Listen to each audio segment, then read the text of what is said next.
అనగనగా ఒక గ్రామంలో ఒక నిరుపేద కుటుంబం ఉండేది. వారికి 3 పిల్లలు ఉన్నారు. వారి పెద్ద కుమార్తె సీత చాలా తెలివైనది మరియు చురుకైనది. వారి కుటుంబం గడవడానికి సంపాదన లేక వారి కుటుంబం ఇబ్బంది పడుతూ ఉంటారు. ఆమె తన కుటుంబ కష్టాలను తలచుకుంటూ ప్రక్కనే ఉన్న అడవిలోనికి చేరుకొని ఒక చెట్టు దగ్గర ఎంతో బాధతో ఏడుస్తూ ఉంటుంది. ఆ చెట్టు పైన ఉన్న ఒక ఉడుత సీతను చూసి ఎందుకు ఏడుస్తున్నావని అడుగుతుంది. మాట్లాడే ఉడుతను చూసి సీత ఆశ్చర్యపోతుంది.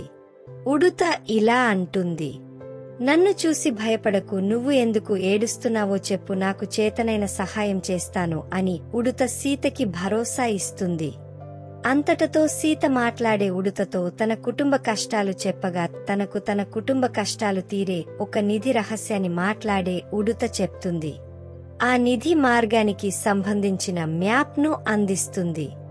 వెంటనే నిధి కోసం ఆ నిధిని చూపిస్తున్న మార్గం వైపు ఉడుత మరియు సీత బయలుదేరుతారు. ఆ మార్గంలో ఆమె మొదటి సంకేతాన్ని కనుగొంది, ఒక పురాతన చెట్టుపై చెక్కిన గుర్తు. ఆ మార్గం ఆమెను ఒక గోప్యమైన వాగు వద్దకు తీసుకెళ్ళింది. అది సూర్యకాంతిలో మెరుస్తూ ఉంది. ఆ వాగుని దాటుతుండగా నీటిలో నుంచి పులి బయటకు వచ్చి వాళ్ళిద్దరినీ అడ్డుకుంటుంది. నీటి కొలనును దాటాలంటే నేను అడిగిన 2 ప్రశ్నలకు సమాధానం చెప్పాలని అంటుంది. సీత సరే అని అంటుంది. అప్పుడు పులి తన మొదటి ప్రశ్నగా, బాగా లావుగా ఉన్న 3 వ్యక్తులు ఒకే గొడుగు కింద వెళ్తున్నారు, అయిన వాళ్ళు తడవటం లేదు ఎందుకని అని అడుగుతుంది. సీత దానికి సమాధానంగా, అప్పుడు వర్షం పడటం లేదని చెప్తుంది. పులి తన 2వ ప్రశ్నగా, ఫ్లైట్ రివర్స్ లో వెళ్తే ఏమవుతుంది అని అడుగుతుంది. సీత దానికి సమాధానంగా, ఫ్లైట్ తడిచిపోతుంది అని చెప్తుంది. పులిని తెలివికి, ధైర్యానికి మెచ్చాను. నిధికి కాపలాగా గుహ దగ్గర ఒక ఎలుగుబంటి ఉంటుంది.